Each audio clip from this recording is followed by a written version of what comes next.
आप कह रहे हो कि औलिया किराम की हयात कब्र में ऐसी वैसी। मैं कहा भाई देखो ऐसा है, आपकी अरवाह सलासा वाक़या लिखा है और आपके कासिम नानोतवी साहब के बारे में लिखा है उसमें अरवाह सलासा में कि वो मिसले जिंदा की तशरीफ लाए। मैंने इसका आप क्या करोगे? तो कह रहे हैं यार हमें देखो उनसे मतलब नहीं है, आप हमें दलील दे दो। मैं कहा भाई दो भी है, मैं दलील क्यों दूं? आप अपने अकाबिरीन के अमल को नहीं मान रहे, आप अपने अकाबिरीन गलत ठहरा रहे हो। और इन्होंने क्या, और इनसे मैंने ये पूछा था अरवाह सलासा में मिसले जिंदा की बात कर रहे हैं, ये मिसले जिंदा का मतलब ये कि जाहिर में आए या किसी के ख्वाब में मिसले जिंदा है? नहीं ख्वाब में नहीं आए थे। अच्छा, क्योंकि देखिए जो मिसल का लफ्ज इतना आम है कि पूछिए मत। जैसे कहते हैं कि जैद मिसले शेर आया, तो इसका मतलब थोड़ी ये दुम लगा। देखिए अब आप यहाँ पर जो आप जो बात कर रहे हैं ना, ये बात आपकी गलत है। देखिए ऐसे ही थानवी साहब के दादा के बारे में लिखा है कि वो जो है घर पे आते थे, ठीक है, और वो मिठाई देकर जाते थे अपनी अपनी अपनी बेगम को। उन्होंने कहा था कि मेरे बारे में किसी को बताना मत, और बता दो कि तो मैं आना बंद कर दूंगा। और उनकी बेगम ने एक दिन डर के मारे या उनको थोड़ा बहुत खौफ हुआ तो उन्होंने बता दिया, तो उन्होंने आना बंद कर दिया। ये दादा जिंदा थे या मर गए थे? मर गए थे, शहीद हो गए थे वो। अच्छा, शहीद। वो घर पे आते थे, मिठाई लेके आते थे, बताइए वो। अच्छा, मिठाई लेके आते थे। जी हाँ भाई ये तो एक वाक्य मैंने और बताया था।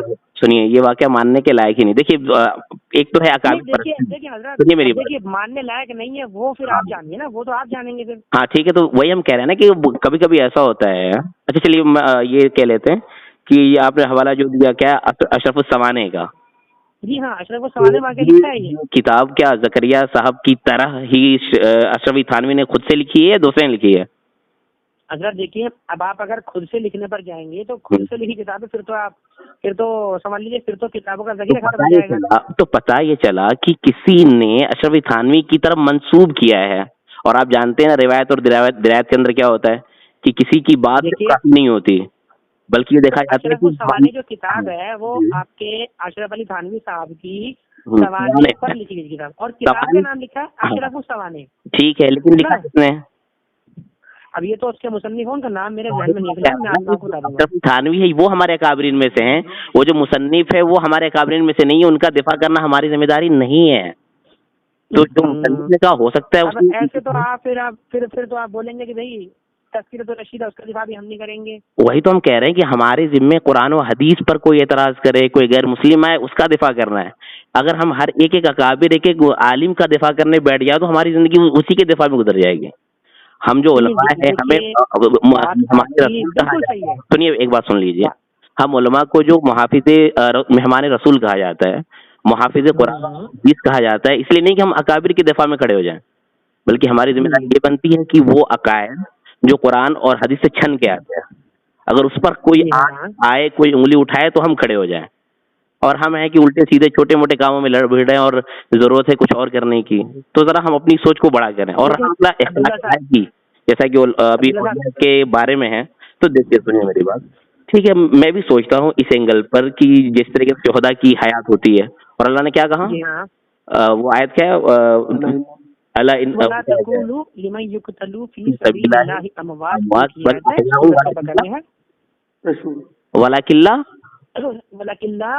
तशऊरून।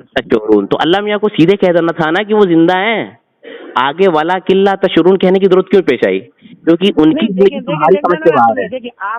आप आयत का जो आप जो कह रहे हैं कि अल्लाह को सीधे कह देना था, ऐसे तो कल को कोई ये बोल देगा भाई कि हुजूर सल्लल्लाहु अलैहि वसल्लम मेरे बाप हैं, और बोलेगा नहीं अल्लाह ने मेरे बाप के लिए मना तो नहीं फरमाया। अल्लाह को सीधा कह देना था कि दुनिया में किसी के बाप नहीं है।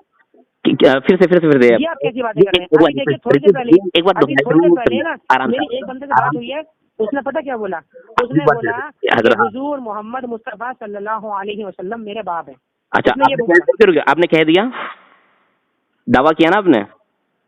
नहीं मैंने दावा नहीं किया, मैं तो बता रहा हूँ, आप कह रहे हैं अल्लाह को सीधा कह देना था। हाँ ठीक है, अल्लाह को सीधा कह देना था। और मुझे बताइए, किसी मसले को कोई गैर मुकल्लिद कहता है कि अगर सरकार दो आलम सल्लल्लाहु अलैहि वसल्लम को रफ़ाउल यदैन तर्क करना था तो सीधा क्यों नहीं कहा कि रफ़ा यदैन छोड़ दो? जी बताइए फिर एक बार फिर से, मैं नहीं सुन सका थोड़ा सा। हाँ, रफ़ा यदैन के बारे में ये कह रहा हूँ जी, आपने कहा कि शोहदा अगर हयात हैं तो अल्लाह को सीधा कह देना था कि शोहदा हयात है, उन्हें मुर्दा मत कहो बस। ये क्यों फरमाया कि वला किल्ला तशूरुन? तो मैं ये कह रहा हूँ कि अगर कोई गैर मुकल्लिद अहले हदीस हमसे सवाल करे कि भाई अगर हुजूर सल्लल्लाहु अलैहि वसल्लम ने रफ़ैदैन छोड़ा था तो साहब कहते थे भैया रफ़ैदैन करना छोड़ दो, मैंने छोड़ दिया, तुम भी छोड़ दो। किससे कहते हैं आप? रफ़ैदैन करना छोड़ दिया क्या? कौन किससे कहते? जी आप मुझे ये बताइए, आप पहली बात तो आप किस मसलक के आलिम हैं? आप पहले तो ये बताइए, मेरे ये नहीं चल रहा है। मसलक को किनारे रखते हैं क्योंकि अभी बात इस्लाम और मुसलमान की है, समझ में आई बात? नहीं, मैं आपके इस्लाम पे आता हूँ, छोड़िए ना मसलक की बात, इधर देखते हैं। नहीं मसलक क्यों छोड़ दें? आप देखिए, आप भी अगर मेरे से बात कर रहे हैं तो आप भी जो है किसी ना किसी के हिमायती, किसी न किसी के नुमाइंदे बन के बात कर रहे हैं ना मेरे से। मैं फिलहाल सिर्फ मुसलमान बन के बात कर रहा हूँ और मैं मुसलमान है तो मुसलमान में आप, मुसलमान में तो आपकी फिर शनाख्त क्या है मुसलमान की? आके शनाख्त, मुसलमान तो खुद को कादियानी भी कहते हैं। अच्छा, कहने से कोई मुसलमान हो जाता है? फिर वही तो ना, तो फिर मैं कैसे मान लूं आप मुसलमान है? ठीक है, खुद को मुसलमान कहते हैं, कादियानी कहते हैं ना, लेकिन वो आपके दिल, आपका दिल कहता है कि मुसलमान है।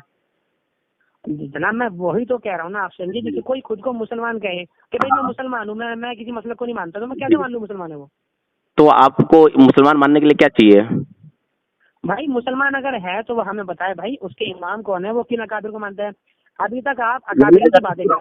एक बंदा, मैं ये आपसे बात कर लेता हूँ कि एक बंदा गैर मुस्लिम से इस्लाम कबूल करता है तो आप क्या कहेंगे उससे? ला इलाहा इल्लल्लाह मुहम्मद रसूलुल्लाह के बाद कहना पड़ेगा अशरफ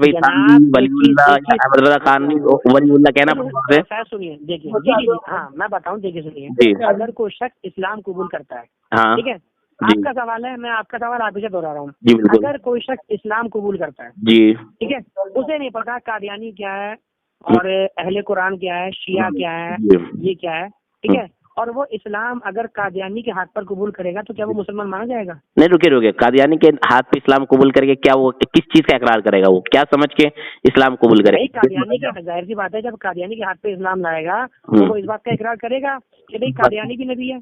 हाँ, जब वो कादियानी के नबी होने का इकरार करेगा तो कुरान की आयत का इनकार करेगा कि खातमुन नबीन क्या है वो सूरह क्या वो इंसान मुसलमान होगा? हाँ, वो खातमुन नबीन कि तो क्या वो मुसलमान रहेगा? हजरत जब वो कादियानी को नबी मानेगा तो? हमारे यहाँ इस्लाम की जो बुनियादें हैं ना, वो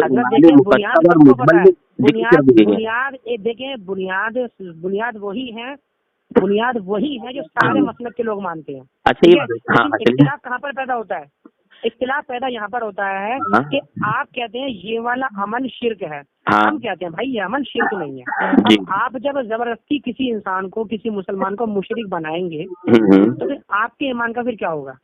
सही बात है, क्योंकि ये जो कुफ्र है ना, कुफ्र बोलना किसी के बारे में बहुत खतरनाक चीज है, इसलिए कि हदीस में है कि कल मैंने किसी के बारे में आपके, हाँ कल आपके भाई से बात हो रही थी तो उन्होंने मुझसे पूछा कि भाई, पहली तो बात तो वो बात कर रहे थे इधर उधर, उन्होंने बोला, पहले तो उन्होंने सवाल पूछा औलिया के बारे में, तो मैंने ये वाकया बताया अरवाए सलासा का। कह रहे भाई ये तो मैंने पढ़ा नहीं है, मैं जाके पढ़ूंगा। मैं कहा ठीक है भाई पढ़ना आप।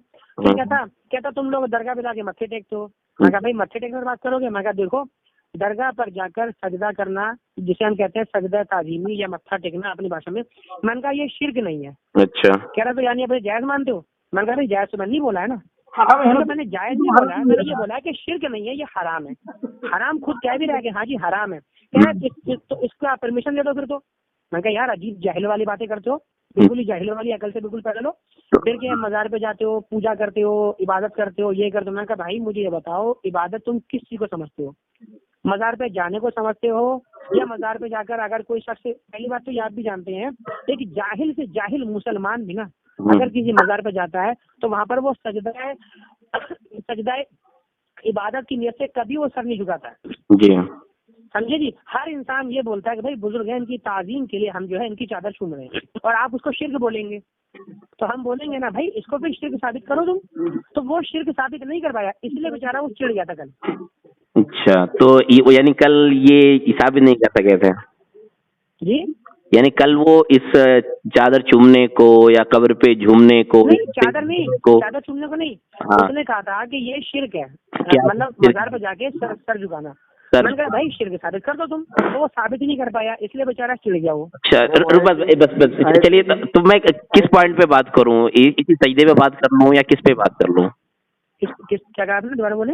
मैं कह रहा कि आप इतने सारे मसाइल गिना रहे हैं, औलिया फिर कब्र वगैरह वगैरह, तो फिर मैं, देखिए आपने पूछा मुझे कि किस मसलक से हूँ, तो चलिए मैं इस मसले पे बात कर लेता हूँ और आप अंदाजा लगा तो मैं किस मसलक से। नहीं, आपका अंदाजा लग नहीं पा रहा ना, आप थानवी साहब की हिमायत भी कर रहे हैं और एक तरफ आप उन्हें रद्द भी कर रहे हैं, तो कोई ऐसा है। देखिए मतलब देखिए क्या नाम है, जलालुद्दीन साहब, जलालुद्दीन, देखिए असल में क्या है मसला, मान लीजिए मैं आपसे किसी मसले पर मान लीजिए बहस करता हूँ और उस मसले में आप मुझे बोलेंगे रफी भाई आपका जो ये अमल है ये अमल बिदात है जी, आप इस अमल की बिना पर आप बिदाती हो, या इस अमल की बिना पर आप जो है मुशरिक हो, तो फिर मैं बोलूंगा आगे जलालुद्दीन साहब आपकी फला किताब में यही अमल तो लिखा हुआ है करने को, फिर आप बोलेंगे अरे अरे अकाबिर को छोड़ दो, भाई मतलब हम करें तो शिर्क, आपके अकाबिर करें तो अकाबिर को छोड़ दो, ये क्यों होता है कि?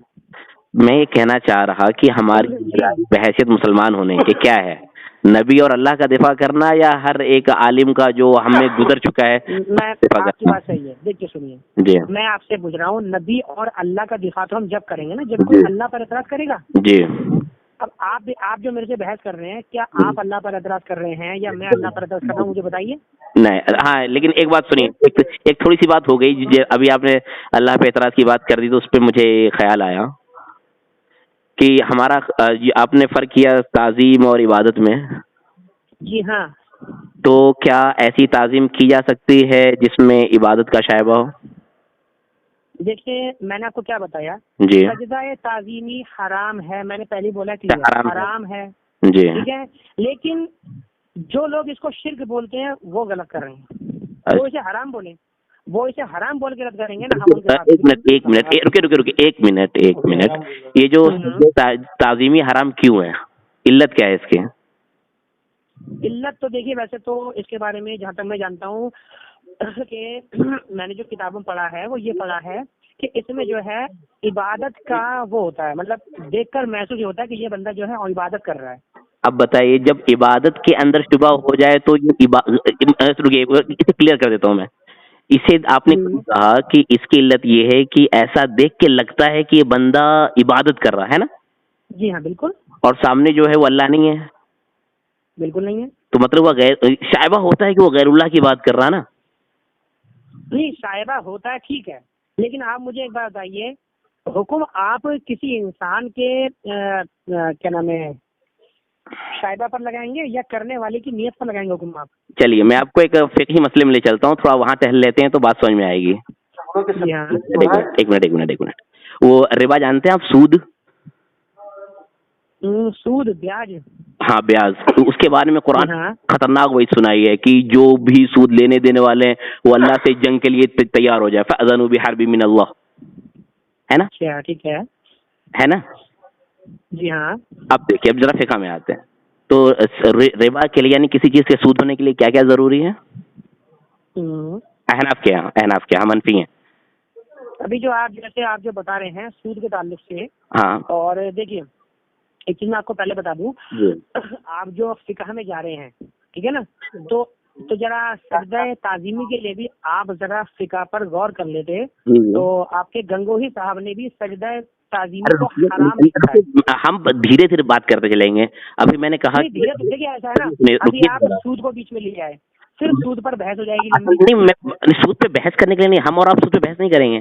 सूद एक मुत्तफ़िका मसला है जिसपे मैं और आप कोई बहस नहीं करेंगे, बस वहाँ से एक नहीं देखिए, लेकिन सूद के अंदर कुछ मसाइल ऐसे हैं जो कि मैं समझता हूँ कि कम इल्म लोगों के लिए वो बहस करने के मसले नहीं है। तो छोड़िए ना, अगर आप देखिए, हम कोई पहली बात, हम मुनाजरा नहीं कर रहे, हम मुज़ाकरा कर रहे हैं। ऐसी बात समझ में? अगर आपको कहीं नहीं समझ में आएगा तो मैं बिना झिझक आपको बताऊंगा कि यहाँ पर देखिए, हिदाया आप भी मानते हैं, मैं भी पढ़ाता हूँ, तो इसमें कोई है ना? हाँ जी, हिदाया है और आपका कुदूरी है, किताबें हैं। दुर्रुल मुख्तार है, ये सब सारी किताबें फिक़ह की हैं, हमारे अकाबिर की लिखी हुई है ना। जी जी बिल्कुल। तो इनमें जो मसाइल की जो तहकीक है अकाबिरीन की, उन्होंने सारी मसाइल की तहकीक लिखी हुई है जी, है ना। अब हिदायत पे लेकर जैसे मैंने देखा है गैर मुकल्लिदीन अक्सर अगर एतराज करते हैं हिदायत में ये लिखा है। यार हम गैर मुकल्लिदीन की बात ही नहीं करते, हमें पता है वो माशाल्लाह आपने बोल दिया कि गैर मुकल्लिदीन जाहिल हैं। चलिए जी, तो इससे ये चल गया पता थोड़ा थोड़ा कि आप कम से कम गैर मुकल्लिद नहीं है, ये अच्छी बात है। मैं हनफियों में हिदायत पढ़ाता हूँ, गैर मुकल्लिद हिदायत देखिए हनफी नहीं, देखिए हनफी कहने से कोई मतलब देखिए हनफी तो जहाँ तक मैं जानता हूँ शायद मौदूदी खुद को हनफी कहते हैं। नहीं, मौदूदी का मसला ये वो ये जो तकलीद से बालातर रहते हैं उनके यहाँ आप हनफी हो चले जाओ।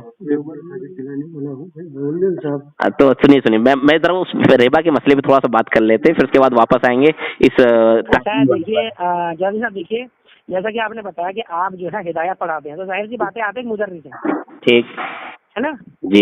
और देखिए मैं साफ बताऊं आपको, मैं कोई मुदर्रिस नहीं हूँ, तो मैं कहाँ मैं एक तालिब इल्म हूँ। तो मसला मैं बता दूंगा, हमें सजदे ताज़ीम को समझने के लिए उस मसले को समझने की जरा सी जरूरत है, थोड़ी मदद करेंगे आप हमारी। उसको आप छोड़ दीजिए, आप इतना बता दीजिए सजदा ताज़ीमी अगर कोई शख्स करता है। सुनिए मैं आपसे कह रहा कि सजदे ताज़ीमी को समझने के लिए एक उसूल की जरूरत है, जिसके लिए हमें रिबा के मसले में जाना पड़ेगा। हजरत देखिए आप बहुत बड़े मुदर्रिस हैं, ठीक है, मेरे आपके सामने मेरी कोई बसात नहीं कि मैं आपसे बहस करूँ। आपसे मैं आपसे कहाँ कह रहा बहस कीजिए, मैं आपसे कह रहा बात सुन लीजिए मेरी आपसे छोटी सी गुजारिश है, जी फरमाइए। बात मुझे आप पहले जवाब दीजिए, फिर उसके बाद जो आप बोलेंगे सुनूंगा। बिल्कुल। सजदा ताज़ीमी हाँ जो है इसमें जो है इबादत का शायबा है, ठीक है, ये बात बिल्कुल सही है, इसमें आपका मेरा कोई इख्तिलाफ नहीं है। और बढ़ा लीजिए, यानी एक सही कर लीजिए, इबादत का शायबा नहीं, गैरुल्लाह की इबादत का शायबा, ये जुमला पूरा हुआ। जी हाँ वही मतलब मुराद वही है, ठीक है ना जी। क्योंकि देखिए सजदा ताज़ीमी बहस वही है जो कि गैरुल्लाह को किया जाता है। जी अल्लाह के लिए अगर हम ताज़ीमी सजदा करेंगे तो वो भी अल्लाह की इबादत ही कहलाएगा। नहीं वो इबादत है, क्योंकि अल्लाह की ताज़ीम की इबादत है जी जी। क्योंकि वो तो अल्लाह ताला तो हमारा माबूद मुतलक है, उसके लिए हम कुछ भी करें वो इबादत है, उसकी तारीफ करें, उसकी सना बयान करें, है ना, उसका कलाम पढ़ें, ठीक है, उसकी वहीद, हर चीज उसकी इबादत है, बिल्कुल इबादत है। तो अल्लाह के लिए अगर हम ताजीम के, अगर हम नमाज ना पढ़ के अगर हम खाली ऐसे अगर सजदा करें तो वो भी इबादत है अल्लाह की। बिल्कुल है ना। लेकिन अगर जैसे अब मसला ये है कि सजदा ताज़ीमी पर जो कलाम है वो ऐसा है कि आजकल लोगों ने इसको बहुत मतलब हल्का बना दिया कि बेचारा कोई मजार पे गया, उसने खाली चादर चूमी, मुशरिक हो गया, शिर्क फैला दिया है, ये इन लोगों ने तमाशा बना रखा है। तो इसके ऊपर आप जैसे जो लोग हैं मुदर्रिसीन, ये इसके ऊपर आप लोग बयान क्यों नहीं करते कि भाई अगर कोई बंदा मजार, पहली बात तो ये है कि मजार पे जाने वालों को धड़ल्ले से मुशरिक बोलना, इससे मुझे सख्त इख्तिलाफ है। आप नहीं जाते मत जाओ, गलत बात, ठीक है, लेकिन आप मजार पर जाने वाले को धड़ल्ले से मुशरिक बोल देते हो। नहीं गलत बात। आपने उससे पूछा कि तू वहाँ पर जाकर क्या कर रहा है, क्यों कर रहा है, तेरी नीयत क्या है ना। तो ऐसा देखिए ये मसाइल है, इस पर आपको भी गौर करना चाहिए, हम सबको गौर करना चाहिए। अब चलिए आप अपनी बात बताइए, सूद के ताल्लुक से जो आप बताना चाहते हैं वो मुझे बताइए, वो इंशाल्लाह मैं सुनूंगा, ठीक है। मैं ये कह रहा था कि जो सूद का मसला है ना, वो बहुत सख्त मसला है, इतना सख्त मसला है कि उसमें अल्लाह ताला ने कहा कि अगर तुम इससे बाज नहीं आते तो समझ लो कि तुम मेरे मद्दे मुकाबिल हो, मैं तुम्हारा दुश्मन, तुम मेरे दुश्मन, लड़ाई के लिए तैयार हो, ठीक है। अब वो फुक़हा अहनाफ की इल्लत निकालते हैं कद्र माल जिन्स, यानी दोनों चीजें तौली जाने वाली हो या नापी जाने वाली हो, या इसी तरीके से दोनों एक ही चीज हो, जैसे गेहूं है, चावल है, दाल है, ठीक है। लेकिन फुक़हा ने कहा कि अगर इन दोनों इल्लतों में से एक इल्लत गायब हो जाए, दोनों वजनी तो हों, यानी दोनों तौल के बेची जाती हैं चीजें, लेकिन दोनों एक नहीं है, जैसे मान लीजिए चावल है और दाल है, दोनों तौल की बेची जाती है, ठीक है, लेकिन दोनों अलग अलग है, चावल एक दाल है, दो चीजों में से एक माफ हो जाती है। यानी अगर आप कम बेशी करना चाहते हैं जी हाँ कर सकते हैं, ठीक है, लेकिन अगर उधार करना चाहते हैं तो नहीं कर सकते। यानी अगर दोनों कद्र है, दोनों तरफ जिन सेम है, तो दो चीजें हराम होती है, नकदी देना पड़ेगा और बराबर सराबर देना पड़ेगा, ठीक है। ये जो आप बता रहे हैं शायद ये किताबुल बुयू का मसला बता रहे हैं, शायद रेबा है तो कहाँ आएगा, किताबुल बुयू में आएगा ना सर जी। ये मसला जो है ना, देखिए थोड़ा बहुत मैंने पढ़ा है, बीच में पढ़ता रहता हूँ मैं। जी, तो ये मसला समझ आया आपको। तो जो हाँ, समझ आ रही बात हजरत? जी जी बिल्कुल बिल्कुल। जी, तो वही मैं कह रहा कि ये जो दो में से एक इल्लत पाई गई, जी हाँ। तो जब हमने ये इल्लत निकाली कि दो इल्लतें पाई जाए, कदर मजलिस मुकम्मल इल्लत, मजमूई इल्लत, तो नकद भी जरूरी हो, यानी उधार भी हराम हो और कमी जाती भी हराम हो, ठीक है। जी अच्छा। लेकिन जब इल्लत का जुज पाया गया, यानी अधूरी इल्लत पाई गई, तो हमने क्या किया, एक चीज को हराम कर दिया, यानी उधार को, और इसको जायज रखा। अगर आपसे सवाल ये है, अगर आप जानते तो बताए, वरना मैं खुद ही बताऊंगा कि अगर इल्लत आधी हो गई तो आधी इल्लत काम नहीं करती। अच्छा। तो मुकम्मल हलाल हो जाना चाहिए था। उधार लेना है उधार लो, कमी जाती करनी कमी जाती करो, ये उधार को क्यों रखा बाकी? अच्छा जी। खैर देखिए, इसका जवाब तो मैं नहीं दे पाऊंगा। कोई और बात सच बताऊं, सच बताऊं, मैं झूठ नहीं बोल रहा। सुनिए, मैं अपना पर्सनल नहीं कर रहा। अरे मेरी छोटी बात तो सुन लीजिए। सुनाइए। मैं यहाँ पर ऐसी बात बोल रहा हूँ कि कोई बंदा बोलने की हिम्मत नहीं करता। जी, मैं आपको सच बता रहा हूँ, जो बात आपने बताई है ना मुझे, जी, ये फिकह के बहुत जो है पेचीदा उसूल है। इतने उसूल मैंने नहीं पढ़े हैं। कोई बात नहीं। दूसरे बंदे होते ना, दूसरे लोग होते हैं, पर तो वो पता क्या बोलते, वो इसका जवाब देने के बजाय आपसे उल्टे सीधे सवाल कायम करके ना खुद को ऊंचा दिखाते। और मैं खुद को यहाँ पर ऊंचा नहीं दिखा रहा, मैं साफ कह रहा हूँ आपके सामने, इस मसले के बारे में मुझे इल्म नहीं है। नहीं तो वही, चलिए ठीक है। मैं असल में मैंने यही कहा था कि मैं रिबा के मसले में मुनाजरे करने नहीं आऊंगा, बहस करने नहीं आऊंगा, बल्कि हम यहाँ से एक उसूल ये है, जो चीज शरीयत में खतरनाक होती है, मैंने अभी बताया ना इसकी संजीदगी, कि इस तरह सख्त गुनाह है ये कि इस पर अल्लाह ने लड़ाई का कहा है कि जो ऐसा करने को है मुझसे लड़ने को तैयार हो जाए, कहा कि नहीं? जी हाँ। तो इसमें इस गायब दर्जे की फुकहा एहतियात रखते हैं कि ये जो अभी मैंने मसला आपने पूछा कि अगर एक इल्लत, यानी इल्लत मजमूई थी, उसकी आधी इल्लत पाई गई, तो आधी से तो काम बनने वाला नहीं, पूरा हलाल हो जाना चाहिए, लेकिन हलाल नहीं हुआ पूरा, अब भी एक चीज हराम रखी है। उसकी वजह ये है एहतियात। शुबह रिबा, रिबा का शुबा अब भी बाकी है। जी, समझ आ रही बात? तो जो खतरनाक होती है फुकहा, जो अपने हम यही मानते हैं कि जो फुकहा होते हैं ना, वो गायब दर्जे अल्लाह से डरने वाले, हर मसले में एहतियात करने वाले, क्योंकि अगर बंदा अल्लाह से डरने वाला नहीं तो मेरे ख्याल से फकी नहीं बन सकता। फकी वही बनेगा जिसको अल्लाह का डर होगा, वो चाहेगा कि मैं जिंदगी में जो करूं शरीयत के मुताबिक हो, तभी तो फकी बनेगा ना। जी बिल्कुल। मतलब फुकहा के तकवा पे तो सवाल उठा नहीं सकते हम। लिहाजा उन्होंने जो रिबा को हराम करार दिया, यानी उधार को हराम करार दिया इल्लत के शायबे, तो पता कि वो चीज जहाँ शायबा हो हुर्मत का, वो चीज भी गलत होती है। जी अच्छा। अब ये बात समझ आई आपको? जी बिल्कुल समझ आ गई। हाँ, तो अब वापस आते हैं इधर, और एक बात और बता देते हैं, ये शिबा है ना, रिबा का मामला ये इसमें शिबा तो शिबा, यानी शुबा का शिबा भी अगर पाया जाए ना, अच्छा, तो वो भी हराम होता है। जी बिल्कुल। और अगर देखा जाए तो रिबा का मामला क्या है, अगर एक बंदा सूदखोर है, जिंदगी भर सूद खाता रहा, ठीक है, अगर वो मर गया सूद खाते खाते, हाँ जी, आपकी क्या राय है? अल्लाह ताला उसको बख्शेंगे या नहीं, कभी भी अजाब के बाद, सजा के बाद? अब इस बारे में तो देखिए, ये मसला तो ऐसा है जी कि बस ये है कि अगर उसका खात्मा अगर सही ईमान पर हुआ है तो बस उसके ईमान की वजह से ही बस अल्लाह की बारगाह में उम्मीद है कि अल्लाह ताला उसको अपनी रहमत से बख्श देगा।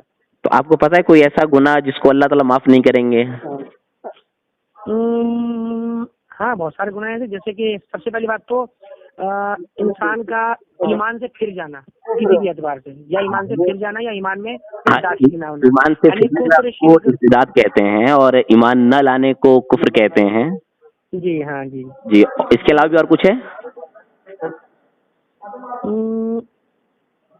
इसके अलावा और कुछ तो नहीं है मेरी नजर में। वो आप हाफिज हैं? नहीं, हाफिज तो नहीं सर मैं। आलिम है? नहीं, आलिम ही नहीं हूँ। वो जो अच्छा आलिम ही नहीं है आप, तो छोड़िए मैं आपको बता देता हूँ। वो कुरान की आयत है, वमन युश्रिक बिल्लाहि। नहीं तो शिर्क, देखिए शिर्क तो सबको मालूम है, तो अमल है कि इसका कोई मसला है ही नहीं है। बताया और कुफ्र बताया, मैं पूछा था और कुछ आपने कुछ बताया? जी जी जी जी जी। असल में क्या है, देखिए शिर्क जो होता है ये तो कुफ्र के और गंदे दर्जे का होता है ना। बिल्कुल सही बात, और ज्यादा होता है। खाली कुफ्र, देखिए एक खाली काफिर अगर हो, वो मुशरिक से बदतर नहीं होता है, मुशरिक तो और ज्यादा बदतर होता है। बिल्कुल आपने एकदम सही बात कही। यानी जो खालिस काफिर होता है ना, वो ला इलाहा इल्लल्लाह को मानता है, ला इलाह को मानता है, माफ कीजिएगा, जो खालिस काफिर होता है वो ला इलाह को मानता है, कोई खुदा है ही नहीं। मुश्रिक हो तो वो यहाँ तक भी नहीं पहुंच पाता, मुश्रिक बहुत पहले रहता है, तो मुश्रिक से पहले उसके माबूद को उड़ाया जाता है, तब वो ला इलाह पे पहुंचता है। फिर हमारा काम होता है कि समझाया जाए कि इल्लल्लाह। तो आपने बहुत सही बात कही कि जो मुशरिक होता है वो काफिर से भी कई दर्जा नीचे रहता है, लेकिन आपने उसका नाम ही नहीं बताया मुझे जब मैंने पूछा आपसे। नहीं, असल में नाम मैंने इसलिए बताया ना, क्योंकि देखिए जब हम जिक्र करते हैं काफिर मुशरिक, तो ये असल में क्या है, ये लफ्ज ऐसे कॉमन है कि मतलब अगर हम बोलते हैं ना, तो इसमें अलग से मुशरिक लफ्ज बोलने की हाजत नहीं होती मेरे हिसाब से। नहीं, असल में ये जो मुझे लगा शायद आप कुछ और पूछना चाहते हैं इसके अलावा। सुनिए, ये बात सही थी तकरीबन आज से 300-400 साल पहले, क्योंकि उस वक्त तक दहरियत नहीं थी, जो मादियत पसंदी थी उस वक्त नहीं थी, तो उस वक्त हम कह सकते थे जो काफिर है मुशरिक है। क्यों? लेकिन जो काफिर है क्या होगा, यहूदी होगा, ईसाई होगा। जो यहूदी है उज़ैर को अल्लाह का बेटा कहता, ईसाई है तो ईसा इस्लाम को अल्लाह का बेटा कहता, आग की पूजा करता, यानी सब मुशरिक थे ही, जो काफिर मुशरिक था। लेकिन अब जो नया दौर है ना, इसमें एक बड़ी जमात जो कहते हैं कि खुदा को मानने की जरूरत ही नहीं है और किसी को नहीं मानते, तो मतलब वो काफिर है ना, जो आज के टाइम में खुद को कहते हैं नास्तिक। हाँ, एथिस्ट। हाँ जी, तो ये काफिर है। एथिस्ट जो है ऐसे भी हैं जो कि एक्स मुस्लिम है, जो इस्लाम छोड़ चुके हैं, जी, तो वो तो फिर मुर्तद है ना। वो तो मुर्तद है, साफ है। हाँ जी, तो वो तो खुले काफिर में नहीं आते, वो तो बस वो पॉइंट पे आते हैं हम थोड़ा सा। जी हाँ, शिर्क पॉइंट यही है कि शिर्क हुआ, इस्लाम से फिरना हुआ, इर्तिदाद हुआ, ये सारी जो ये जितने भी अल्फाज हैं, इन सब ये सब जो है, जहाँ तक मैं जानता हूँ, लफ्ज़ कुफ्र इन सब का इहाता कर लेता है। लफ्ज़ कुफ्र, हाँ, अगर लोगों ही माने के एतबार से देखे और थोड़ा सा तावील का दरवाजा खोले तो सब आ जाएंगे। लेकिन कुफ्र का मतलब ही ये है कि वैसे तो लुग़वी एतबार से तो कुफ्र का माना होता है खाली इनकार करना, है ना, लेकिन इस्लामी मुआशरे में जिसको इस्तेमाल किया जाता है, तो इसका मतलब ये होता है ऐसा शख्स जो अल्लाह तबारक व तआला का, उसकी जातो सिफात का और उसके रसूल का इनकार करता है। तो अच्छा, ये जो होता है ना, मैं सही ऐसा करते मान ही लेते हैं कुफ्र और शिर्क एक ही है, मान लेते हैं। क्यों? इसलिए देखिए, अगर अल्लाह की सिफात का इनकार करेगा तो मतलब क्या है, मतलब ये कि अगर अल्लाह की सिफात किसी और के लिए साबित कर दे रहा है। नहीं देखिए, इनकार करना अलग चीज है और दूसरे के लिए साबित करना और चीज है। इनकार करेगा तो फकत काफिर कहलाएगा, रुकिए जरा, लेकिन अगर दूसरे में डाल देगा तो मुश्रिक कहलाएगा। एक मिनट रुकिए, मैं अभी साबित करता, यानी साबित क्या करेंगे आपसे, छोड़िए हटाइए, बस बात कर लेते थोड़ी कि अगर अल्लाह ताला की सिफत माल, ये सिफत समी है, तो इस सुनने का मतलब क्या होता है कि अल्लाह ताला ऐसा सुनता है कि हम समझ भी नहीं सकते, हम सोच भी नहीं सकते कि अल्लाह कैसा सुनता है। मानना पड़ेगा ना। बिल्कुल, और क्या। लेकिन अगर हम ऐसा ही वस्फ किसी और के लिए मान लें जिसको हम समझ सकते हैं या हम तस्वीर कर सकते हैं कि ऐसा सुनना होता है, अल्लाह का ऐसा सुनना है, तो ये सिर्फ शिर्क नहीं हुआ कि हमने अल्लाह की सिफत में किसी को उठा के शरीक कर दिया, बल्कि हुआ कि हमने अल्लाह के लिए ऐसी सिफत समी का इनकार कर दिया जो सिर्फ अल्लाह के लिए खास है।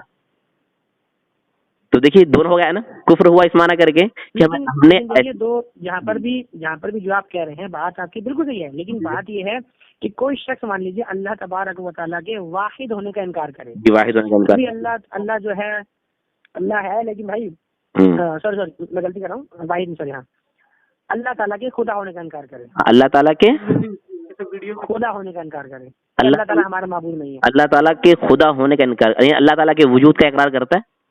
नहीं, वजूद को तो मानता है लेकिन खुदा नहीं मानता। तो वजूद को मान के उसकी हैसियत क्या देता है? अल्लाह क्या है, बस कहीं पड़ा हुआ है, हमें बना, खाली एक फॉर्मेलिटी है, बस एक किस्से कहानी खाली है। नहीं, असल में मैं समझना चाहता हूँ, देखिए मैं कभी ऐसी कोई बात नहीं करता जो मैं समझ न सकूं जी। तो आप कह रहे हैं कि एक बंदा अल्लाह का वजूद मानता है, खुदा नहीं मानता। अल्लाह कुछ है ही नहीं है। अच्छा, यानी अल्लाह को मानते हैं, किस्से कहानी है, हाँ, खाली किस्से कहानी है और कुछ नहीं है। और मानता क्या है? और वो दूसरे किसी माबूद को मानता है। अच्छा, हाँ, यानी वो चलिए आजकल का वो मुशरिक है, यानी अल्लाह को नहीं जानता। नहीं, वो मुशरिक नहीं है, लेकिन वो अच्छा, वो मुशरिकीन को भी लानत भेजता है। नहीं, आपने कहा ना कि वो कहता है कि मेरा सिर्फ एक ही माबूद है। हाँ, मेरा बस एक ही माबूद है। हाँ, चलिए। उसने अपना कोई एक आइडल बना रखा है, उसको वो अपना जो है भगवान, ईश्वर, खुदा, जो भी वो अपनी जबान में कहता है वो मानता है। और वो कहता है मैं अल्लाह को नहीं मानता। अल्लाह क्या है, कौन अल्लाह, कहाँ रहता है, मुझे क्या मालूम, वो अल्लाह को नहीं मानता है ना। तो उसको तो फिर हम ये कहेंगे ना भाई काफिर है, उसे हम मुशरिक कैसे कह देंगे। रुकिए जरा ना आप, तो हम जरा उससे पूछेंगे जरा अपने माबूद के बारे में कुछ तो बताओ, तो आप क्या बताएंगे, यानी वो बंदा क्या बताएगा अपने माबूद के बारे में। वो बताएगा भाई मेरा माबूद जो है फला जगह रहता था। अच्छा, कहता रहेगा कि मेरा माबूद जो है फला जगह रहता था, उसने ये काम किया, उसने ये काम किया, इसलिए मैं उसे माबूद मानता हूँ। जी, तो हम उसे मुशरिक कहेंगे। मुशरिक कैसे कहते हैं उसे। सुनिए तो सही, इसलिए कि आपने कहा कि उसका जो माबूद था फला जगह रहता था ना, तो फला जगह तो बहुत सारे लोग रहते थे ना, तो उसने बिल्कुल नहीं, तो उसने तो वहाँ पर तो बहुत लोग करते थे, वहाँ तो वो उसको मखसूस कर रहा है ना, तो मेरा माबूद जो है उस जगह रहता था, उसने ये काम किए, उसने ये काम किए। तो हम सवाल करेंगे, होगी बात आपकी, मैं आपसे ही पूछूंगा कि उसने कहा कि मेरा माबूद फला जगह रहता था और फला फला काम करता था, ठीक है, तो जहाँ रहता था वहाँ कुछ और लोग भी रहते थे, जो काम वो करता था कुछ और लोग भी करते थे। शिर्क इसी को तो कहते हैं भाई साहब कि अल्लाह ताला जो काम करता है अल्लाह के साथ दो चार और बिठा दो उसी काम पर, हो गया शिर्क। और क्या शिर्क है। मुझे बताइए, अल्लाह ताला किसी गांव में रहता है क्या? बिल्कुल कॉलोनी में रहता है क्या अल्लाह ताला? नहीं, इसीलिए तो अगर वो ये कहता कि मेरा जो माबूद है वो ऐसी जगह रहता है जहाँ पर कोई नहीं जा सकता, कोई नहीं उस जगह को पकड़ सकता, जी सही है, तो आप उसे मुशरिक बोल देंगे। बिल्कुल मुशरिक, तब भी बोलेंगे मुशरिक। इसलिए इस हाल में तो उसे मुशरिक नहीं कहा जाएगा। एक बात आपने कहा कि उसका खुदा एक जगह रहता है ना, आपको पता है कि जिस जगह में वो रहता है जगह उसको समाये हुए है ना। बिल्कुल। तो और जो ऐसा रखता है अकीदा, अच्छा ऐसे मान के लिए ठीक है, तो पहाड़ पे रहता है, जमीन पे रहता है, कहाँ रहता है? मतलब किसी भी गांव में, किसी भी शहर में, जमीन के ऊपर रहेगा ना, जंगल वगैरह में। जमीन पर रहेगा और क्या। तो जमीन उससे बड़ी हुई ना, तो हम मानते कि खुदा सबसे बड़ा होता है, तो जमीन को खुदा माने ना, उस आदमी को क्यों खुदा मान रहा। देखिए ऐसा है, अब ये तो एक अलग बहस है ना कि हम उस मुल्हिद के सामने हम उसको है जो ऐसी बात कर रहा है ना कि मेरा खुदा फला गांव में रहता था, फला जगह रहता था, वो बावला है, क्योंकि खुदा कहीं रहता ही नहीं है, आपको मालूम ना। मेरे खुदा आप बात सब देखिए, सुनिए ऐसा है, सुनिए देखिए, आपने जो कहा कि वो गधा है, वो बावला हो, देखिए ऐसा है, जब आपकी उसकी नजर में मुसलमान बावला है, मुसलमान जाहिल है, मतलब तो इसका देखिए भाई, मैं ये कहना चाह रहा हूँ कि आपने बोला वो बावला, वो गधा है, वो जाहिल है, तो भाई जी उसकी नजर में मुसलमान जाहिल है। ठीक, लेकिन देखिए एक तो जाहिल आपको जाहिल समझता है, क्या करेंगे उसका बताइए मुझे। एक सुनिए मेरी बात, अच्छा बताइए, एक हाफिज कुरान है, आलिम दीन है, उसके सामने गांव का देहाती है, आलिम दीन के सामने वो जाहिल हुआ कि नहीं हुआ? देखिए बताइए ना, आलिम दीन के सामने वो जाहिल हुआ कि नहीं? देखिए आलिम की जद जाहिल तो नहीं होती है जी, आलिम की जद जाहिल तो नहीं होती ना। क्या होती सर? आलिम की जद में आप गैर आलिम को ला सकते हैं। ये वो आपको खत्म कुरान की दुआ याद है क्या? जब कुरान खत्म करते थे दुआ पढ़ते, याद है आपको, अल्लाह मानिश पे शती वाली? नहीं वो याद नहीं है, वैसे मैं पढ़ता रहता हूँ। उसमें है अल्लिमनी बिम्मा जहिल तू, कुछ लफ्ज इसी तरीके से, यानी जो मैं नहीं जान सका वो मुझे सिखा दे। तो आप कैसे कह सकते हैं कि इल्म की जिद जहल नहीं आती है? देखिए जनाब, मैंने एक मुफ्ती साहब है, उनके बयान में मैंने सुना था कि आलिम की जो जद है वो गैर आलिम होती है, जाहिल नहीं, ये आप कहाँ से कह सकते हैं आलिम गैर आलिम? देखिए मैं आपको अरबी का कायदा बता देता, आप तो आलिम है नहीं। सुनिए अब मैं आपको बता देता, गैर हमारी जो बातचीत हो रही है ना, देखिए कि आपकी बातचीत सुनने मुझे बहुत अच्छी लग रही थी, क्योंकि मैं तालिब इल्म हूँ, मुझे इल्मी बातें सुनना, और बिलखुसूस जब फिकह की बहस हो तो फिकह की बहस सुनना समझना मुझे बहुत अच्छा लगता है। बिल्कुल, ठीक है ना। लेकिन हमारी आपकी जो ये बहस हो रही है ना मुझे, इसमें देखिए आपका भी टाइम जो है मतलब एक तरह से खराब ही हो रहा है। बहुत नहीं कह रहा खराब हो रहा है, लेकिन ना आपने जो मेरे पास कॉल किया था किसी खास मकसद से, आपने कहा था कि आपने जो है ऑडियो काट के डाली है, वो मैंने बता दिया, मैंने ऑडियो काट के नहीं डाली, बेहतरीन तरीका नहीं मैंने डाली है। दूसरी बात, ऑडियो मैंने डाली है, तो ऐसा डाली तो कोई बात नहीं, चलिए वापस वही बात पे आते हैं, अगर आपने ऑडियो नहीं डाली तो कोई बात नहीं, लेकिन आपके जिस साथी ने डाली ना, गलत किया ना।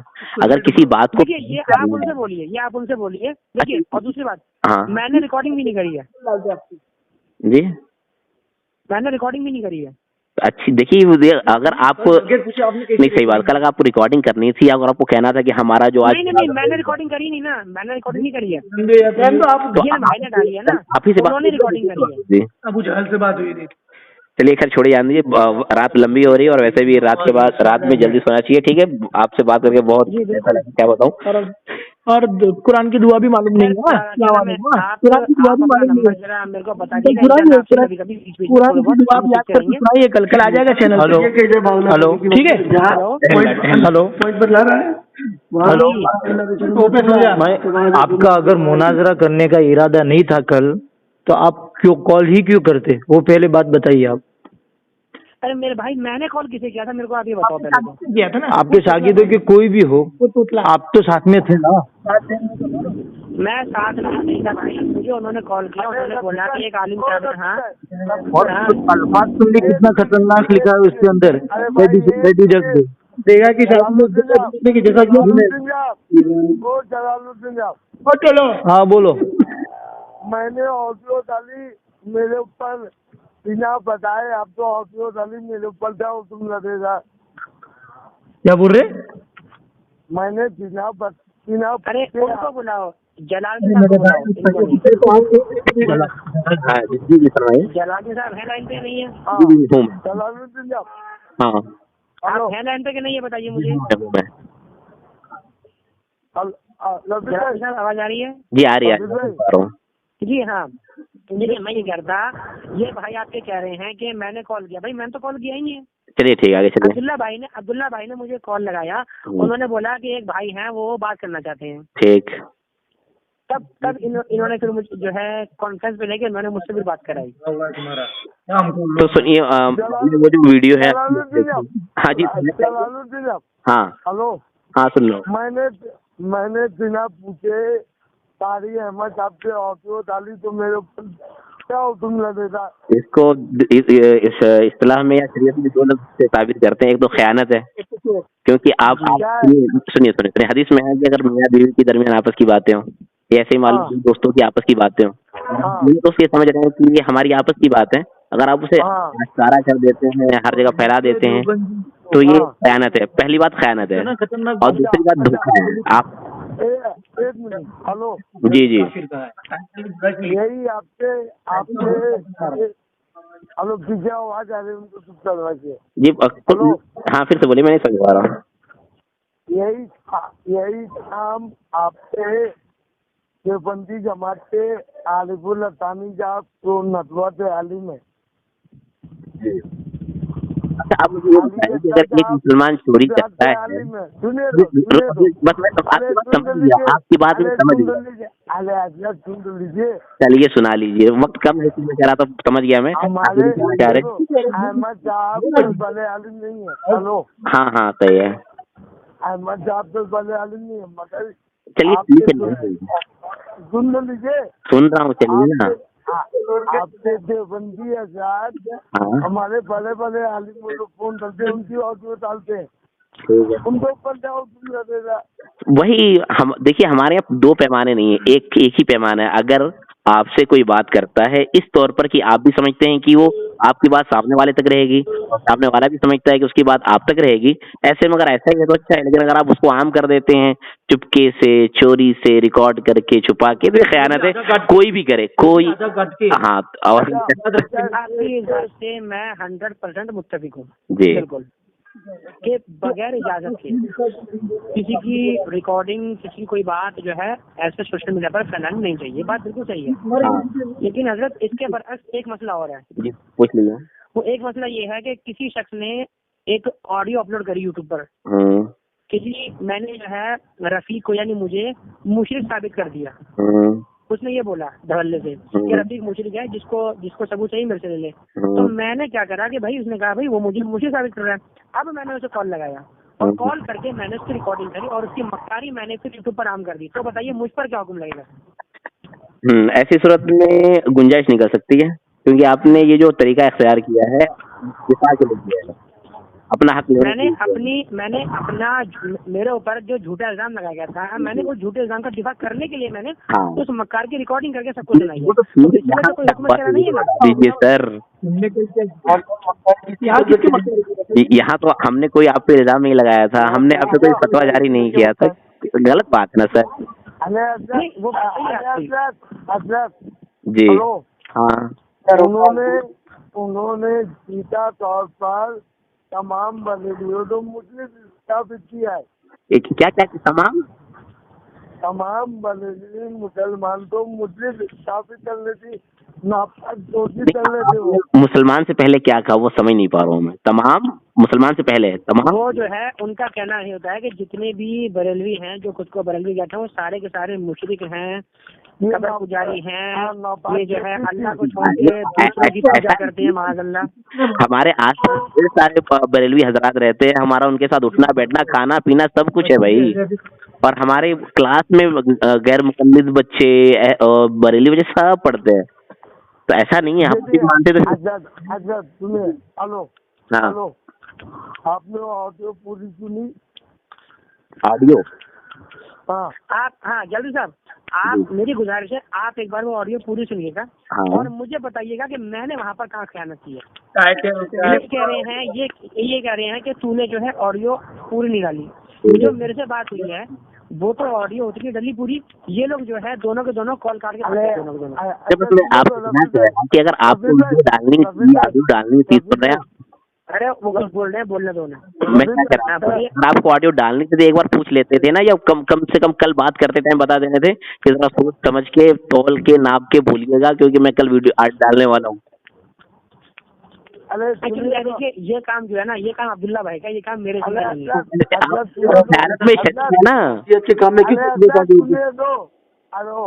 सर, हाँ इतनी बड़ी, हेलो हाँ एक बात बताइए।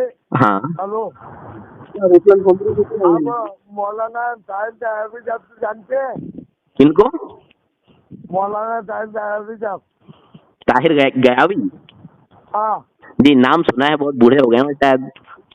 हाँ उनकी। हाँ बिल्कुल। हाँ सुनिएगा, वो तो उन्होंने अपनी पूरी जिंदगी में बरेलियों तो मुस्लिम के अलावा कुछ नहीं बोला है। अल्लाह के बंदे, मुझे आप ये बताओ भाई, ये छोड़ो, अपने को सुनो, मौलाना दिया सबको पीछे को लेके नहीं आना है। मैं इसी बात बोल रहा हूँ, कल तुमने ऑडियो किया, मुनाजरा जो बना वो हमारी इजाजत। भाई आप इसमें मत बोलो, उनको बोलने दो। जनाब बात कर रहे हैं, उनको बात करने दो। आप देखिए, सुनिए दो। हाँ ताहिर गयावी के बारे में क्या कह रहे थे आप? तो क्या ताहिर गयावी साहब ने बरेलियों जो पूछा था कि भाई मैं तुमको मुस्लिम बोलूं अपनी तस्वीरों में? अच्छा चलिए, उन्होंने बोल दिया, ठीक है। हाँ तो आप क्या करेंगे? आप 1000 लाख पोस्टर छपवाएंगे और जितने भी देवबंदी सब? भैया एक बात और, जलालुद्दीन साहब एक बात मैं बोलूँगा। आप देखिए, आप माशाल्लाह मुदर्रिस हैं, एक बात है, दरूद शरीफ पढ़ना जी ये कैसा अमल है? अच्छा, आप वहाँ क्यों जा रहे हैं? यहाँ बात कर रहे हैं। मैं आपसे पूछ रहा हूँ, मैं आपसे बस बतौर इस्लाह बतौर इल्मी बात पूछ रहा हूँ कि दरूद शरीफ पढ़ना कैसा? तो चलिए, मैं एक लफ्ज में जवाब दूंगा ना, फराइज के बाद सबसे आला अमल है। चलिए आगे। जी माशाल्लाह, बहुत अच्छा है। देखिए अब मान लीजिए, दूसरी बात आपने देखा होगा कि हमारे यहाँ पर क्या है कि आपने देखा होगा कि नमाज फजर के बाद या नमाज जुमा के बाद जो है, आपने देखा भी होगा कि मस्जिद में जो है लोग इज्तिमाई तौर पे बात इतनी सी है। आप सुने मेरी बात? रात लंबी हो गई है, हमें भी सोना है, ईशा के बाद जाएगा। 2 मिनट की बात है सिर्फ, बस एक बात, आखिरी 2 मिनट की बात है सिर्फ, बस 2 मिनट। आप सिर्फ इसका इल्जाम दे दीजिए। हम जो मस्जिद में अक्सर फजर की नमाज बाद या जुमा के बाद जो है लोग इकट्ठे होकर सलात सलाम पढ़ते हैं, या नबी सलाम अलैका, या मुस्तफ़ा जाने रहमत पे लाखों सलाम वगैरह वगैरह। तो ये बताइए मुझे, ये पढ़ना कैसा है? इसको आप शरई एतबार से कितना आप इसको गलत कह सकते हैं? माशाल्लाह बहुत अच्छा अमल है, बहुत बेहतरीन बात है, मगर एक कमी है। आपके ताहिर गयावी ने हटा किनारे कीजिए ना, हम और आप बात करें। ताहिर गयावी कौन है भाई? आप सुन तो लीजिए बस, उन्होंने क्या कहा था मुझे ताहिर इसके बाद आप फोन रख दीजिएगा, मुझे कोई दिक्कत नहीं है। ताहिर ज्ञानी ने कहा था माअज़ल्लाह के पाखाने को जो है वो सोने का चांदी के बरक में लाओ, उसको पैक करो, लगता है कि मिठाई है, लगता है कि बहुत अच्छा इसमें जो है पकवान बने, लेकिन जब वो फूट के निकलता है तो पाखाने से बदबू यार आप मुझसे बात कर रहे हो ना, तुम्हारी एक आदत तो मालूम पड़ गई जी। मैं कह रहा कि आपने अभी एक मसला पूछा जुमा में और फजर में दुरूद पढ़ने का ना। नहीं दुरूद का नहीं, मैंने कहा था आपको दरूद शरीफ पढ़ना एक अलग चीज है, वो तो इंसान हर वक्त पढ़ता रहता है, हर मुसलमान कोई सबके अपने अपने अमल है, कोई दिन में 10 बार, कोई दिन में 20 बार, कोई सबके अलग है। लेकिन जैसा हमारे यहाँ पर क्या होता है कि हमारे यहाँ पर एक जो है मतलब कभी कभी फजर के बाद या जुमा की नमाज के बाद तो सब लोग जो है मिलजुल के जो है सलातो सलाम पढ़ते हैं। आपने सुना भी होगा, कोई ऐसी बात तो है नहीं कि छुपी आपसे। तो उसके लिए ये कहना कि ये माअज़ल्लाह पाखाना है, उसके ऊपर जो है चांदी का सोने का बरस चढ़ा दिया है, नहीं गलत बात है। पाखाने की निस्बत दुरूद की तरफ करने को हम सोच भी नहीं सकते। देखिए हर आदमी का अपना मिजाज, अपना दिमाग होता है, हम हर एक की बात नहीं कर सकते। मेरी बात कीजिए, मैं ऐसे कहूंगा कि ठीक है आपने जो मुझसे पूछा इसके बारे में, मुझे बहुत अच्छा लगा, बहुत सही काम है, बहुत अच्छा काम है। बस एक कमी दिखी वो ये कि आप सिर्फ जुमा की बात क्यों पढ़ते हैं। हमारे नबी जो हैं वो क्या इसी के लायक हैं कि आप सिर्फ एक दिन याद करें उनको? हजरत देखिए बात ये नहीं है ना, बात ये नहीं हो रही है, बात ये है कि जुमा के बाद क्या है, लोग सब मिलजुल के पढ़ते हैं, तो ठीक है ना, सब लोग पढ़ते हैं, तो हम क्या है ना। लेकिन मैं ये कह रहा हूँ, आपने जो बोला कि सिर्फ जुमा के बाद ही क्यों पढ़ा, तो उसका जवाब मैंने आपको पहले दिया कि इंसान पढ़ता है, ठीक है। हर कोई इंसान फजर के बाद पढ़ता है, कोई इंसान ईशा की नमाज के पढ़ता है, जिसको जब टाइम होता है पढ़ता है, हर टाइम पढ़ता है। लेकिन क्या है कि जुमा के टाइम क्या होता है कि सब लोग इकट्ठे होते हैं, तो जो है उस टाइम जो है सब लोग जो है इकट्ठे होकर एक बार जो है अपने नबी पाक की शान में जो है सलातो सलाम पढ़ लेते हैं, ठीक है ना। तो उसको ये कहना कि माअज़ल्लाह वो चांदी के बरक में पाखाना है, जब पढ़ेगा तो बदबू फैलेगी, कितने सख्त अल्फाज हैं। कुछ हो या ना हो, मैं ऐसा तस्वीर नहीं कर सकता कि दुरूद के बारे में मिसाल भी देखिए, अगर बड़े के बारे में मिसाल दी जाती है ना तो भी बड़ी मिसाल होनी चाहिए, उसके शान होनी चाहिए। हरी बात समझ में? मैं बिल्कुल इसका कायल नहीं हूँ कि दुरूद की मिसाल किसी ऐसी वाहियात चीज से दी जाए, मैं बिल्कुल इसके मुखालिफ हूँ। हरी बात समझ में?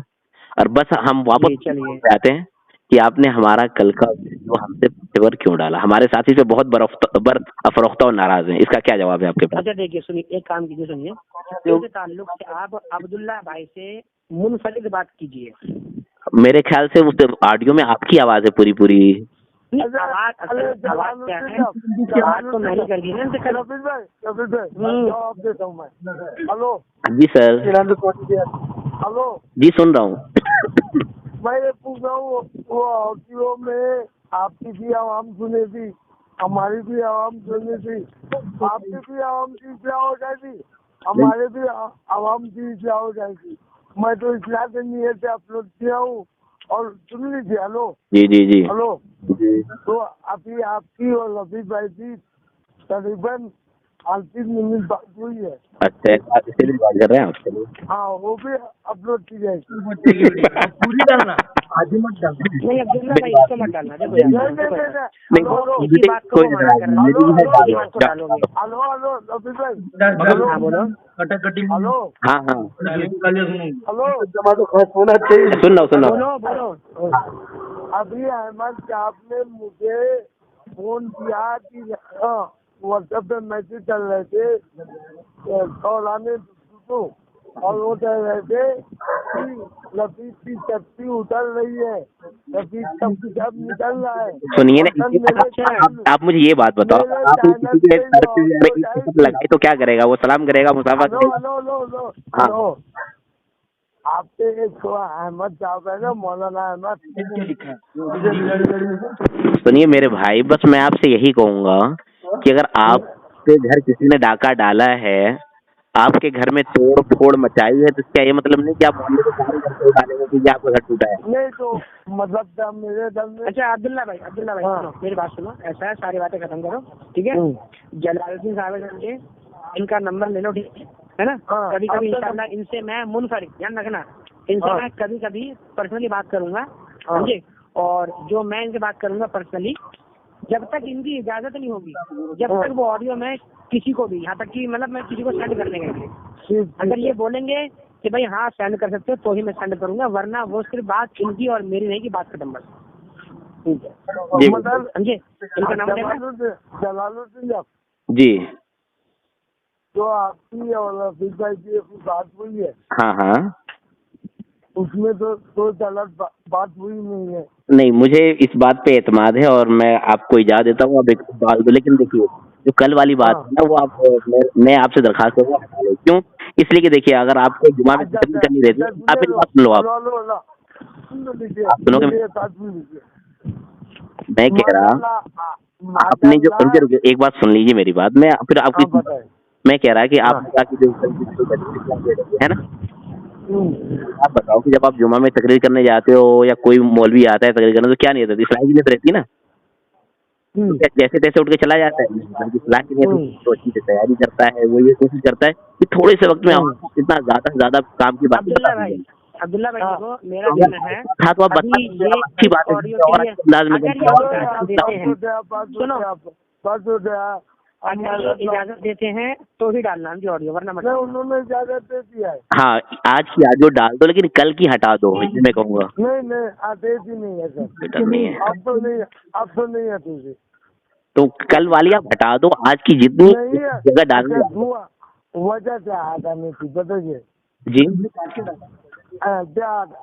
वजह क्या है? वजह ये है कि अगर आप इस्लाह समझते हैं, इस्लाह मकसूद है आपका, हाँ। तो आपको मालूम होना चाहिए कि इस्लाह का मतलब ये होता है कि लोग अगर मुताला करते, तैयारी करते, तो अच्छी अच्छी बातें सामने आती है और ज्यादा मतलब अहमद अपने वहाँ गलत बोला है। अब्दुल्ला भाई सुनो, मेरी बात सुनो, देखो सुनो, अभी ऐसा टाइम बहुत हो रहा है, इनको भी सोना है, हमें भी सोना है, तुम्हें भी सोना है, और वो चौथे भाई है, उनको भी सोना है। ठीक है, समझे ना? है ना? बात रही इन्होंने जो बोला ना, इन्होंने, अच्छा बात सुनो, हाँ ठीक है, रख दो तुम।